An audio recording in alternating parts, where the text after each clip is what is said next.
Ayan, hello mga kananay. Tayo naman po ay magluluto ng ginataang crabs. Ayan guys, oh. Yan po ang aming ulam for today. Ang lahok po niyan ay kalabasa at sitaw. Tapos ay yan po ay 3 crabs lang. Kaya lang hinati-hati namin para dumami siya guys. Para tagigisa kami. Hello mga kananay, tayo po naman ay magluluto ng ginataang crabs. Ang halo po ay kalabasa at sitaw with siling maanghang.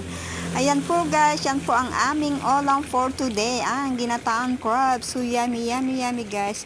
At mapapasarap naman po ang ating kain guys sa ating lulutong ginataang crabs. Ayan guys, thank you for watching.